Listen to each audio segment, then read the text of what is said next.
Hi, I'm Cliff O'Shea. I'm one of the library associates here at the Alameda Free Library. And today, for a Sneak Peek Saturday, we'll be reading The Coldest Case, which you can find in the news section down on the first floor at the Alameda Free Library. Now, if it is checked out, you can always put a hold on it. Let's begin.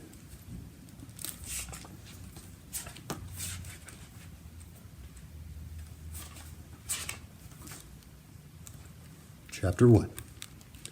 The three skulls transfixed him. The first, the original that had been unearthed after 70,000 years, was not quite complete. Beside it stood a reconstruction, an exact copy artificially filled in with the missing parts of the jaw and cranium. Behind them, glowing eerily in the museum's carefully crafted lighting, was a copy, or perhaps a casting of the same skull, made from an almost transparent blue plastic. Maybe it was a trick of the light that made it seem larger than the others.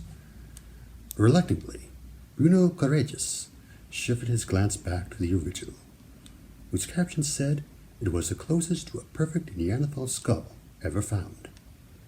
It came from the rock shelter of La Fraisse, a place he had passed each day as he drove from his home to his office at the Mairie of Saint Denis, where for the past decade he had carried out his duties as the local police chief in the Périgord region of France. The region boasted an extraordinary wealth of prehistoric remains, including painted caves and carvings from stone, deer antlers and tusks of mammoths. Bruno had become an enthusiast who had now visited all the known caves and was a regular visitor to the Museum of Prehistory in Les Assises, close to his home. The skull, however, made him think of a curious obsession of his friend, JJ, chief detective of the Departement of the Dordogne, with another and more recent skull. Bruno knew the skull well, since its enlarged photograph had for 3 decades accompanied JJ to every office he had occupied. These days it was fixed to the back of JJ's door, where you could see the skull from his place at the imposing desk that was standard issue for a senior official. His visitors could not miss it as they left his room.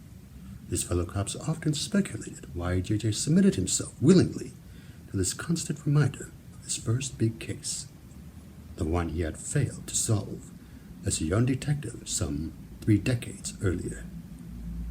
JJ claimed not to remember why he called the skull Oscar, but every policeman in southwestern France knew the story. A truffle hunter out with his dog in the woods near Saint Denis had found a tree downed by a storm. The fallen truck blocked a small stream tumbling down the slope and forced it into a new channel. The rushing water had then eroded a small bank and exposed something that attracted the hunter's dog: a human foot. Partly decomposed and partly nibbled by woodland creatures, the hunter had called Joe, Bruno's predecessor, as the municipal policeman in Saint Denis. Joe had visited the site and, in turn, had informed the Police Nationale in Périgord that they had sent JJ, their newest young detective, to investigate. Determined to make his name with this unexpected case, JJ had rushed to the scene, established a security cordon, demanded spades from the Mairie, and help from the local gendarmes. With their support, he had carefully unearthed the remains of a healthy young male in his 20s, with long blonde hair and perfect teeth, dressed in a t-shirt which still bore the faded logo of some long-forgotten rock band. Body's own bacteria and the insect life and soil microbes had done their work in the year or so since the death, as estimated by the medical examiner. Too little flesh remained for any cause of death to be evident. The fact that the corpse had been deliberately buried persuaded JJ that he had been murdered. To the horror of the watching gendarmes, JJ had donned medical gloves and carefully removed the remaining earth that still covered much of the body. He then commandeered a steel sheet about 1 meter wide and 2 meters long, along with a forklift truck, from a nearby builder's depot, and had the body moved out of the woods. He had been careful to dig far under the body, using staves of wood beneath the steel sheet. he ordered 8 gendarmes to carry it like some heavy military stretcher down to the flatland adjoining the campsite below. It was then taken by truck to the morgue in Périgueux for a arsenic autopsy.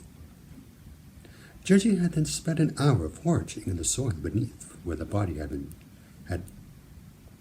Gigi had then spent an hour foraging in the soil beneath where the body had been for any sign of a bullet. Nothing useful had been found. Even with the gendarmes with metal detectors and volunteers from the local hunting club had made a careful fingertip search of the vicinity.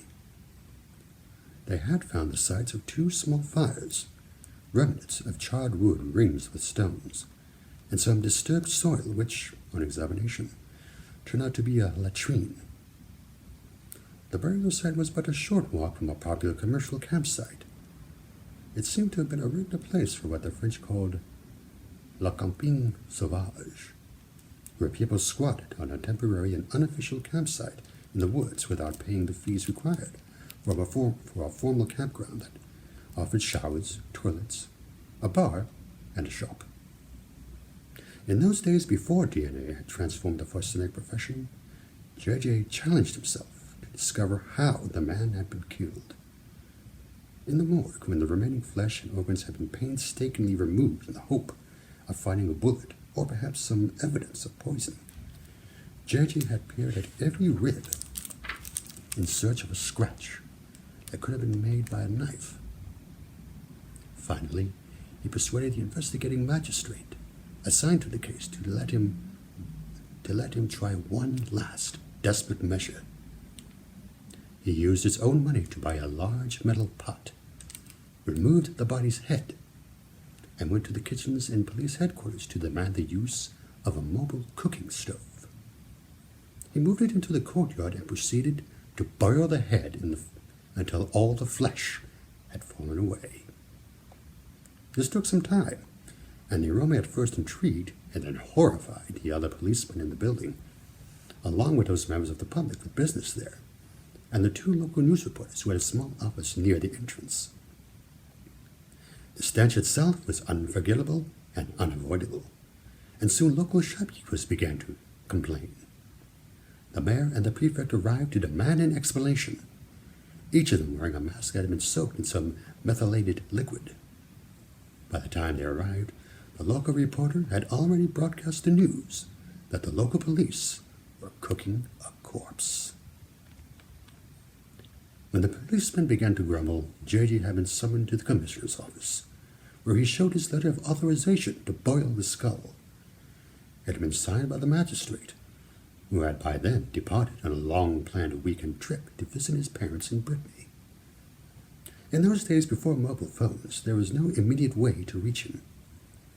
The commissioner had then announced that he had some urgent business at the Berkshire police station, almost an hour away, that required his personal attention.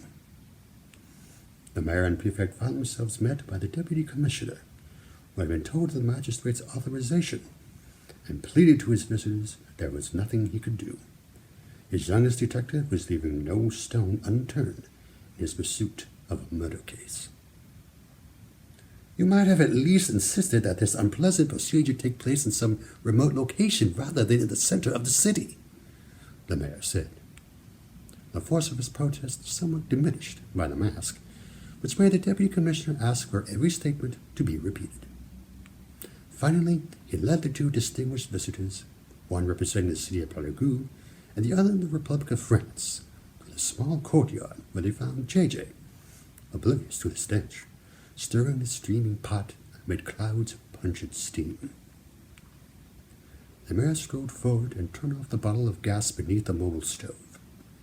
At the same moment, J.J. hauled the now fleshless skull from the pot with a pair of heavy tongs, and waved it at his visitors in a manner that made them back away nervously. He then announced, his face beaming with pride, "It worked! See for yourselves, messieurs. He was bludgeoned to death."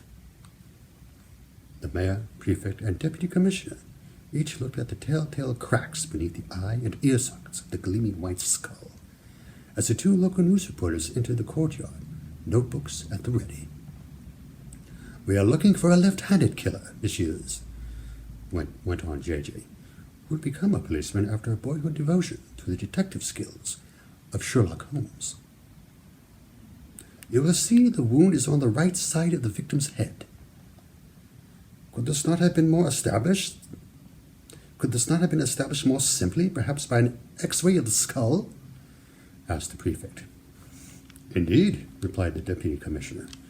But you will doubtless recall that you refused to endorse our proposed budget for modernizing our police laboratory and installing an X-ray machine.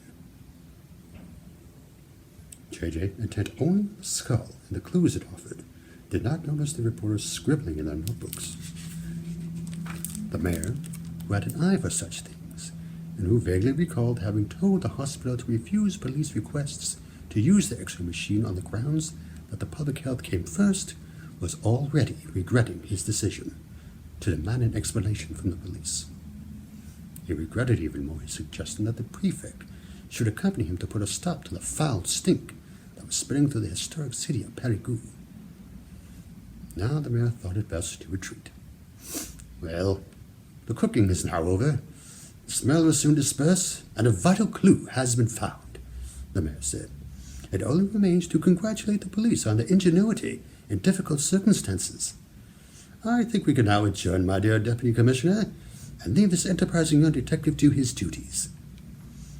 It was the event that made J.J.'s reputation with the press, the public, and above all with his colleagues in the police. Even the commissioner forgave him when the prefect considered his earlier verdict and approved the budget for a state-of-the-art facility, including an X-ray machine for the new police scientific laboratory. This was little compensation for J.J., who then embarked on a long and fruitless attempt to identify his corpse, even though the mayor had persuaded the local hospital to let him use the X-ray machine to document an unusual double break in the body's left leg, made some years before death. J.J. had been confident that medical records would eventually enable him to confirm the name of the most celebrated corpus delicti in the history of the Périgueux police. There had been no local report of a missing young male with fair hair, no missing person reported in France in the 12 months that the medical examiner estimated had been the maximum time since death. J.J. went through Interpol to ask other European countries whether they had any candidates on their lists of missing persons, and even tried the United States, Canada, Australia, and New Zealand, all without success. As the Berlin Wall came down and relationships improved with the police of Russia and Eastern Europe, J.J. widened his search.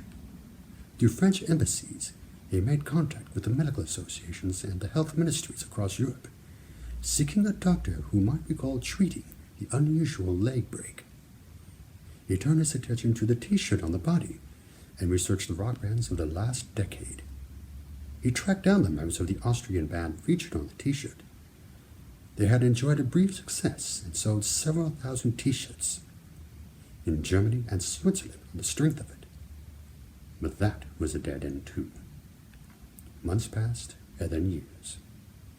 But J.J.'s labors, to which he had devoted much of his spare time, were all in vain.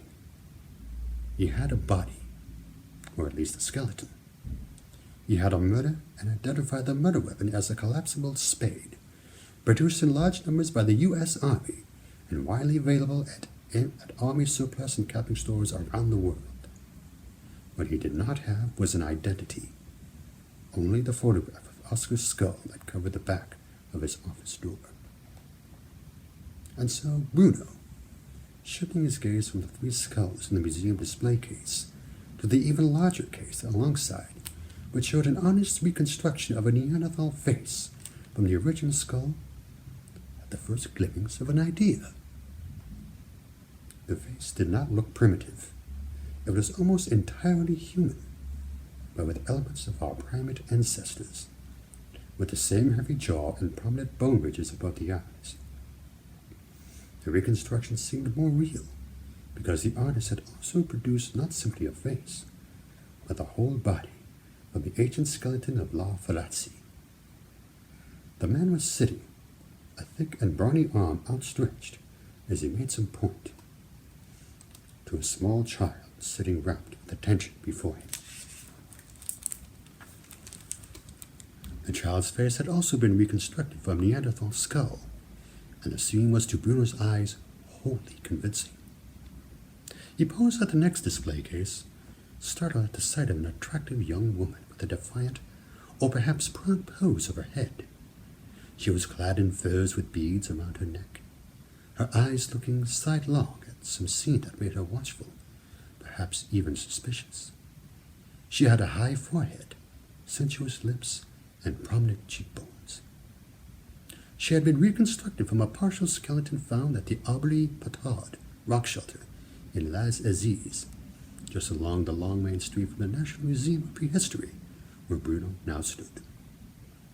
The skeleton of the body, a young woman of 16 or 18 years, had been found with the skeleton of a newborn child, and her skull had been found 4 meters away, protected by some stones that appeared to have been deliberately placed.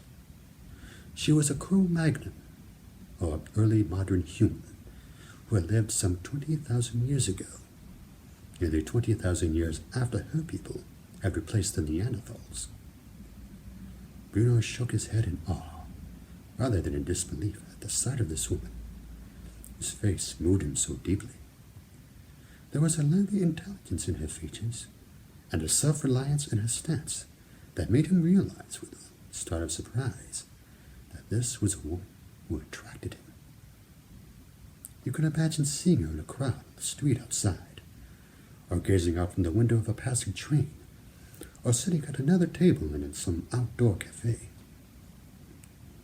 He let the fantasy run on, imagining sharing glances with her across the crowded tables, perhaps arranging to meet. This was a woman who stirred thoughts of might-have-beens. The next face surprised him again, since he recognized not the face, but the headdress she wore, a skull cap of dozens of tiny shells, carefully pierced and then sewn together. He had seen it before at the famous rock shelter of Cap Blanc, just a few kilometers up the road from Sarlat, where prehistoric people had crafted a mass relief of horses, deer, and bison. They were so lifelike that they might almost be emerging from the rock into which they had been carved. In 1911, archaeologists had found an almost complete human skeleton buried beneath the hooves of the central horse of the sculpture, the bones protected by rocks at the feet and more rocks balanced above the head. It was presumed at first to be male. The local landowner sold it to the Field Museum in Chicago in 1926 for the equivalent of $1,000.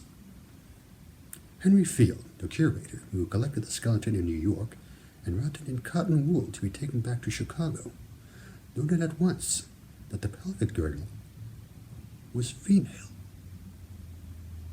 He arranged such a blaze of publicity in Chicago that on the first day it was shown to the public, more than 20,000 people crowded into the museum to see the first prehistoric skeleton ever displayed in the United States. 6 years later, by which time it had been seen by more than 1 million visitors, the skull was withdrawn from exhibition to be fully reconstructed. A detailed examination found her to be a young woman of around 20 years, 5 feet 1 inch tall, and that she had lived between 13 and 15,000 years earlier. She had been buried with an ivory point, perhaps a harpoon or a spearhead, about 3 inches long on, or perhaps inside, her abdomen. This led to speculation that this weapon might have been the cause of her death, a suggestion of long-ago murder that was astutely promoted by Henry Field to bring in more visitors. He also suggested that the location of her burial suggested that she might have been one of the sculptors of the unique Great Frieze. The reconstruction of this woman's face had delighted Bruno, since he had first seen it at Cap Blanc, not only because she was lovely in a striking modern way with huge eyes, a graceful neck, and high cheekbones, but because of the skull cap of shells that she wore. It made her look like some Café Society young beauty of the 1920s. Bruno could almost imagine her dancing with Charleston. "What do you think of the exhibition, Bruno? You've been studying it long enough," asked Clotilde Jamil, a short and red-haired powerhouse of a woman who was one of the museum's curators and leading expert on the prehistory of the region.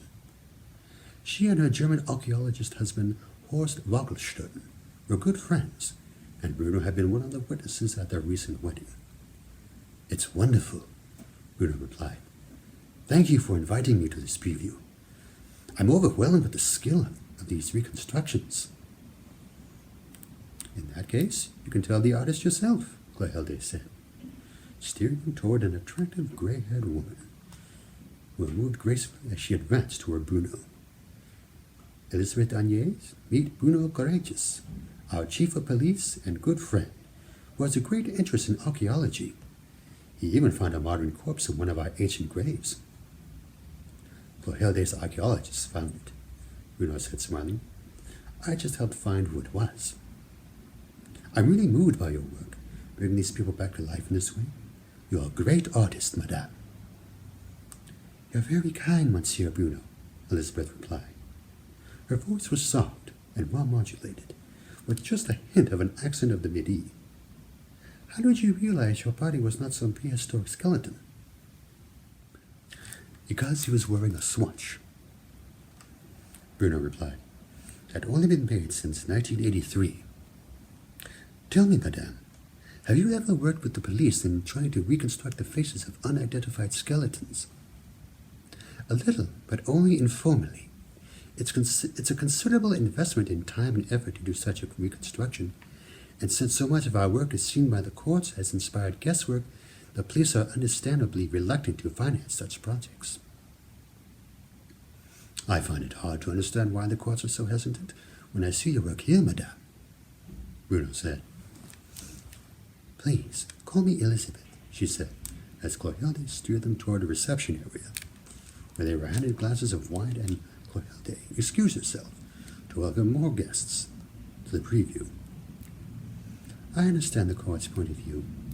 If you study the verbal descriptions that people give of strangers, they usually describe the hair, its style, and color, the color of the eyes, and whether the face is fleshy or lean. Those, however, are the three elements that we cannot discern from the skull itself. What we can do is use the contours of the individual skull, which is very much more than you think, even among family members, to reconstruct each of the 43 muscles in the human face. So in terms of form and structure, I think we can go a long way to reconstruct the features. But the hair, the eyes, the depth of flesh, these remain our challenges. So the muscular structure of a face varies with the small differences in the shape of each individual skull." "Exactly," she said, nodding with enthusiasm. "We use a laser measurement system to map the precise shape of each skull down to the fractions of a millimeter, put them into a computer which creates a three-dimensional model, and then we use a high-precision 3D printer to give us the head. We then use the laser again to compare this printed skull with the cast we make of the original skull to check that they are absolutely identical. Developing and perfecting the system took a year of work, but now it's almost automatic. Why bother with the computer-printed version when you have the cast of the original skull?" "Because we can do so much work on recreating the musculature on the computer, where it's easy to make adjustments," she replied. "And with the computer, we can share images of our progress with colleagues elsewhere in France or in other parts of the world. When we reconstructed the face of Tutankhamun, the computer allowed us to stay in constant touch with the National Geographic people in Washington and with the Cairo Museum. And if you knew the hair color, and that the body was that of a young man in his 20s, athletic, and probably without much body fat, could you reconstruct something in which you would have confidence? I always have confidence in my work, Monsieur Bruno. But should I assume that you have some particular skeleton in mind that you're hoping to enlist my help? I'm afraid that my schedule is already impossibly full. Perhaps Clotilde has told you of our project to recreate the entire family of hominoids from the earliest times: Australopithecus, Homo habilis, Homo ergaster, Flores, and of course Neanderthals, and Homo sapiens. That takes all of my time. I understand. But do you have some young associate or a student with such skills? Most of what I learned in this area came from Jean-Noël Vignal, whom I met when he was at the Forsenic Institute in Paris. You might consult him. But tell me about this body. Briefly, Bruno recounted the story of J.J. and Oscar, and she suddenly interrupted him. But those dates, you say 1988 or 1989. That's when I was here in the Périgord, she said excitedly. I was working at Les Thaux, the park that's attached to the Lascaux Cave. They asked me to reconstruct a mammoth and a group of human hunters. That was part of my earliest work in this field. I've been working in the theater on costumes and then on masks for the National Theater in Lille. And I became really interested in ancient humans when I was making models for the Prehistory Museum in Tataval in the Pyrenees. So I have a personal connection to this region at the time this young man died. Give me your card, and I'll talk to some colleagues and see what might be possible. Now I really must circulate, but thank you for your interest and your kind words. They exchanged business cards, and she scribbled a personal mobile phone number onto the one she gave him. Au revoir, madame, and thank you for your exhibition, and also for your help. Chapter 2. Bruno put his idea to the back of his mind until he heard from Elizabeth that she had a possible candidate. Virginie, a young student at a design school in Paris, who was looking for a project she could submit to complete her diploma. Her mother was Spanish, and her father French, and she was raised in Madrid, and the French naval part of Toulon. She had spent the previous summer vacation on an internship in Elizabeth's studio. Virginie is good, knows my techniques, and her work is meticulous, Elizabeth said. I'll keep an eye on her progress with you. And if this works out as I hope, then I'll probably offer her a job in my studio when she graduates, since I know her professor, and we agree that Virginia shows a lot of promise. She can continue to live on her student grant, but she may need help with rent and so on. Unless you can find her a place in a student hostel, and she'll need a workshop. That sounds great, Elizabeth. Thank you so much. I'll discuss it with JJ and get back to you, Bruno replied. He immediately called JJ to invite him to dinner, but warned him that they first would be visiting a new exhibition at the Les Aziz Museum. He called JJ if he still had access to Oscar's skull. It occupies pride and place in our evidence room here. Why? I'll tell you later. Do you still have a budget for code cases? Certainly. It's part of the training budget. We assign new candidates to unsolved cases to see how they shape up. What are you up to, Bruno? I'll let you know over dinner, JJ, but I think you'll like the idea. Bruno planned a simple meal before he left to meet JJ at the museum. He would serve some salmon he had been curing for the past 3 days. The marinade was made of peppercorns, dill, salt, pepper, crushed juniper berries, and lemon zest, with a shot glass of eau de vie drizzled over the mixture before it went into the fridge. The sauce to accompany the gravlax was made of Dijon mustard, cider vinegar, honey, and sunflower oil. He had cooked a casserole of venison the previous day and made an apple pie that he would serve cold with ice cream. Knowing that Fabiola was on duty at the medical center that evening, he invited her partner, Gilles, as well, suspecting he would be intrigued by the prospect of reopening an investigation into Oscar's death. He also invited the mayor of St. Denis, whose political skills might be useful if JJ met some official resistance to reviving his old obsession with Oscar. They met at the museum shortly before it closed, each relieved to be in an air-conditioned space and escape from the brutal heat wave that had gripped southwestern France for the past week. Clotilde showed them around Elizabeth Agne's exhibition, while Bruno explained what he had learned from his talk with her. Normally, a project like this would cost a fortune, but Elizabeth has a young student who is keen to reconstruct Oscar's face from the skull as part of her diploma, Bruno explained. I was told she's very good. Elizabeth told me she wants to hire her for her own studio. You're proposing that we can get something close enough to Oscar's real face that we might use it to identify him? Richard asked. But how do we go about making sure enough people see it? Publicity, said Gilles. This is a great story, and it's very visual, custom-made for TV and social media. You have the skull and the reconstructed face and a long-ago murder. I'm sure my former editor at Paris Match would want a story on that, and so would Sword West and TV news magazines. It's just the kind of quirky, offbeat story they love to wrap a news bulletin. Gilles leaned back, made a mock solemn face, and adopted the half-sonorous, half-folksy diction of a newscaster. And now from Périgueux, how the archaeologists are helping police investigate a 30-year-old murder that has never been solved. I see what you're getting at, but I'm not sure I can persuade the powers that be to give me a budget for this, JJ said.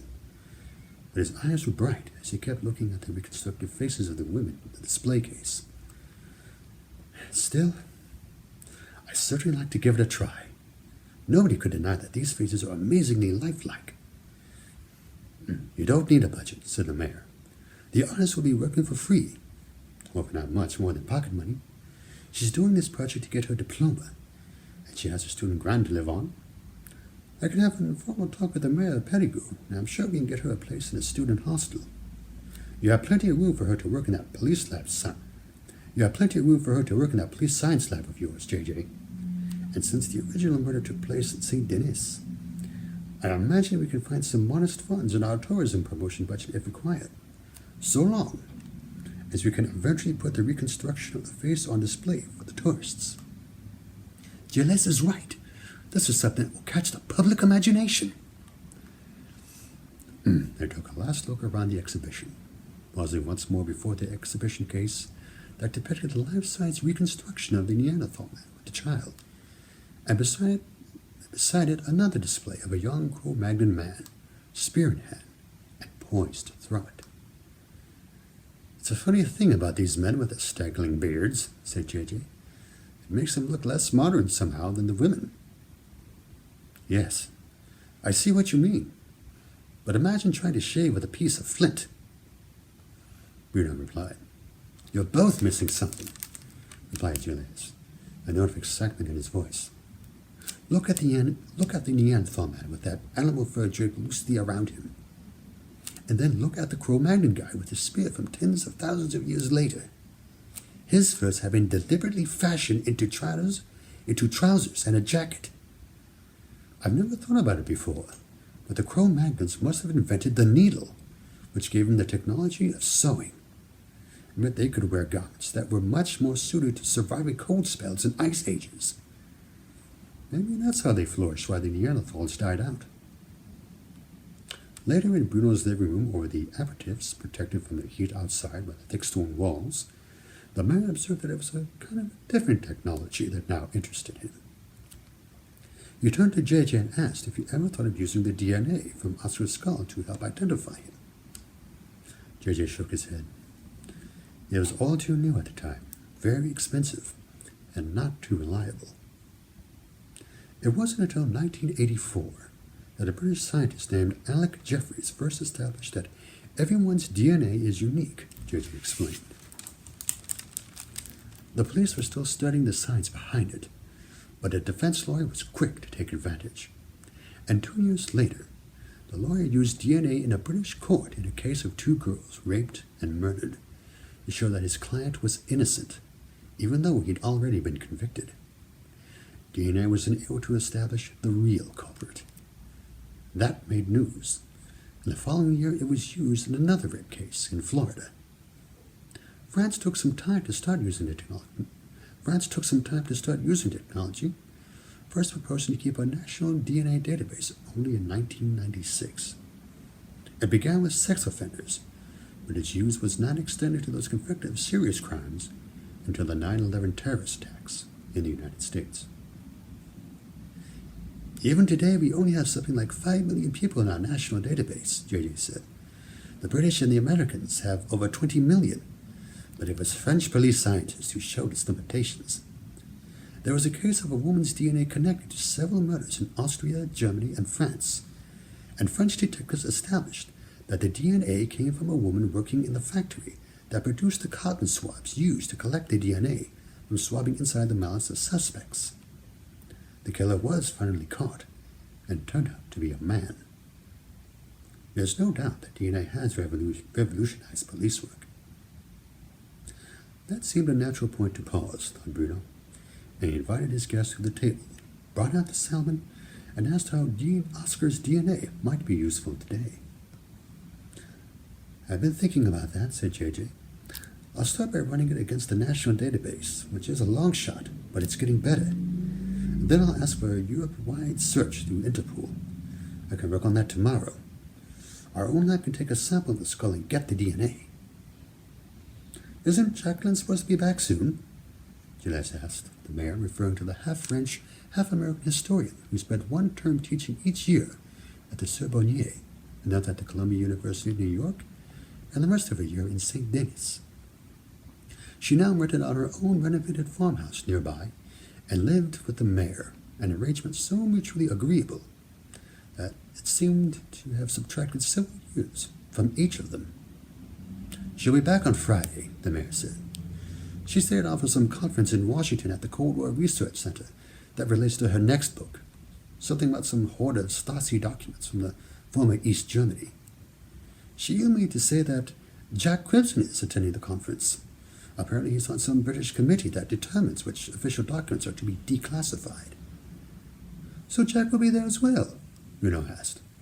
He was fond of the former British diplomat and intelligence official, whose daughter Miranda helped Bruno's friend Pamela run a nearby horse riding school.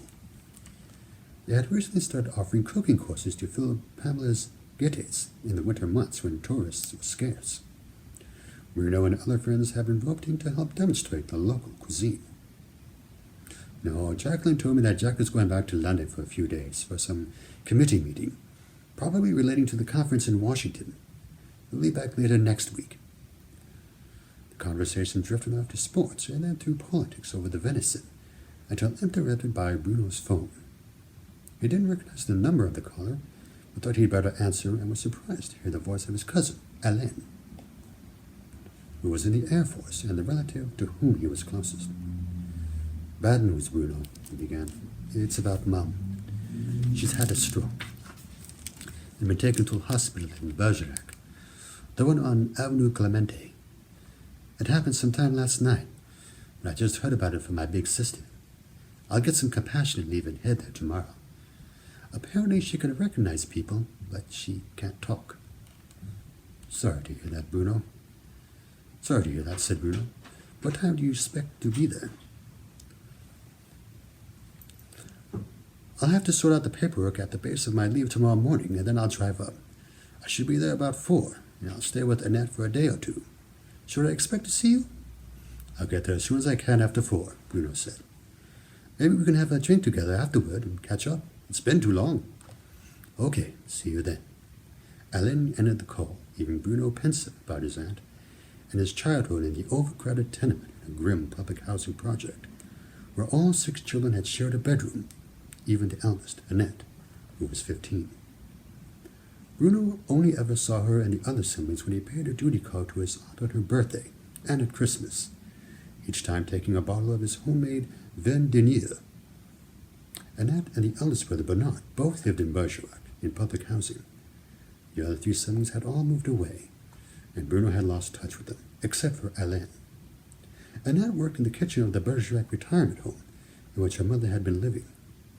Bernard had been unemployed for years, claiming disability allowance for a bad back, which did not seem to stop him from taking part-time jobs as a painter and decorator, working off the books and only for cash. Alain was a senior warrant officer at the Air Defense Control Training Center at the Mont-de-Marsan Air Base south of Bordeaux, better known as the home of 2 fighter squadrons equipped with Rafale interceptors, France's most advanced warplane. The youngest of 5 children, Alain was just a year or so older than Bruno, and they had grown up together when Bruno, aged 6, had been taken in from the church orphanage by his aunt. It had not been a happy home, and Bruno had long suspected that the main reason for his welcome was the more generous welfare payment his aunt received as a famille non vieux, at a time when the French state was trying to increase the population. The food, he recalled, had been better at the orphanage.